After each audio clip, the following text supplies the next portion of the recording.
السلام علیکم dear and respected thinkers. Daily reflection میں آج نفسیاتی مریض پر بات ہوگی. مادہ پرستی اور گہما گہمی کے اس دور میں غیر ضروری چیزوں میں الجھ کر انسان نفسیاتی مریض سا بن کر رہ گیا ہے. اس مرض کا سب سے خطرناک پہلو یہ ہے کہ وہ اس بات سے آگاہ ہی نہیں کہ اسے کوئی ایسا مرض لاحق ہے. اگر اس کے علم میں یہ بات لائی بھی جاتی ہے تو وہ ماننے کو تیار نہیں ہوتا. یوں رفتہ رفتہ انسان کے نفسیاتی مرض آئندہ آنے والی نسلوں میں منتقل ہوتے رہتے ہیں، جہاں وہ نئی شدت کے ساتھ سامنے آتے ہیں. نفسیاتی مسائل چھوٹی چھوٹی حسرتوں سے شروع ہو کر بڑی بڑی نفرتوں تک جا پہنچتے ہیں. ہم دوسروں کے جز کو دیکھ کر اپنے کل پر لاگو کرنے کے خواہاں ہوتے ہیں. انسان جب بے جا غیر ضروری قسم کی خواہشیں پالتا ہے، راتوں رات امیر بننے کے خواب بنتا ہے، اپنے آپ کو دوسروں سے زیادہ اچھا اور لائق تصور کرتا ہے، حقیقت میں ایسا نہ ہونے پر بجھ سا جاتا ہے، اندر ہی اندر کڑنا شروع کر دیتا ہے. یوں نفسیاتی مریضوں کی فہرست میں شامل ہو جاتا ہے. احساس کمتری یا احساس برتری، دونوں میں سے ایک قسم کی شدت اسے تنگ کرتی رہتی ہے. یہ ایک نفسیاتی مرض کی نشانی ہے کہ انسان صبح صبح اٹھ کر یہ سوچنے بیٹھ جائے کہ فلاں کے پاس فلاں چیزیں ہیں، یا کوئی دوست عزیز کسی خاص صلاحیت کا مالک ہے.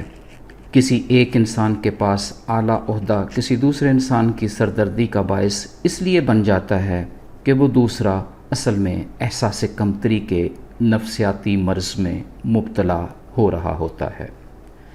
ایک دوسرے سے آگے بڑھنے کی غلط ریس میں ہم بہت سارے نفسیاتی امراض کو دعوت دے بیٹھتے ہیں. زندگی کی دوڑ میں آگے نکلنے کے چکر میں نفسیاتی میدان میں شکست کھا جاتے ہیں.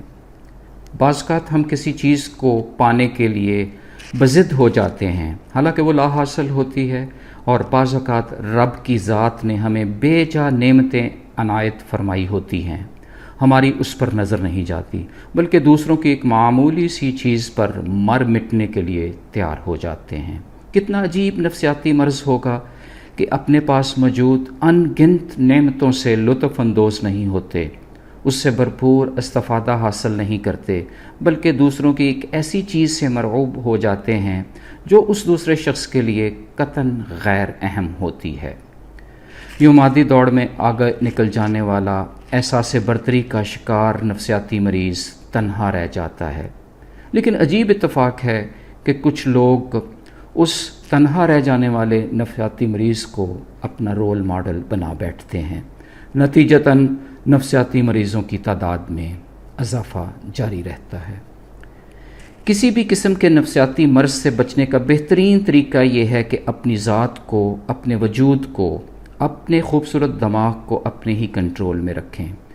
اتنا کمزور نہ پڑیں کہ آپ کے نفس کو میڈیا کنٹرول کر رہا ہو، آپ کے دماغ کو شیطان چلا رہا ہو، آپ کی خواہشات لوگوں کی فروعات کو فالو کر رہی ہوں.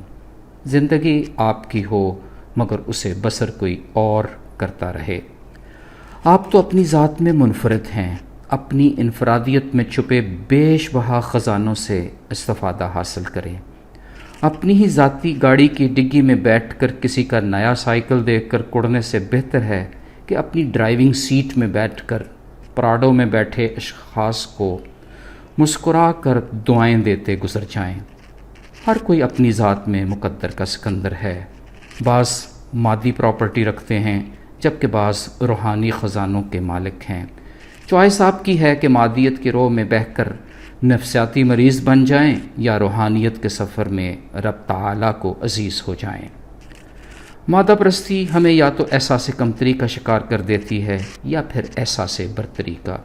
دونوں نفسیاتی کیفیات معاشرے کی ترقی اور خوشحالی کی راہ میں بہت بڑی رکاوٹ ہیں. سب سے بہترین حل اپنے اوپر توجہ دینا، بالخصوص اپنی روح پر. جیسے جسم کو خوراک کی ضرورت ہے ویسے ہی روح کو بھی خوراک چاہیے. اگر ہم اپنی روح کو محبت، الفت، انس، احترام، مثبت سوچ جیسی خوراک نہیں دیں گے تو ہم نہ تو نفسیاتی الجھاؤ سے نکل پائیں گے اور نہ ہی انسانیت کے لیے فائدہ مند ثابت ہوں گے۔ آئیں اشرف المخلوق ہونے کی حیثیت سے اپنی اپنی روح سے پیار کرنا سیکھ لیں۔ چاہتوں کہ اس سفر میں کوئی نفسیاتی مرض باقی نہیں رہے گا، کیونکہ رب تعالیٰ کی قربت حاصل ہو چکی ہوگی۔ فی امان اللہ، اللہ حافظ۔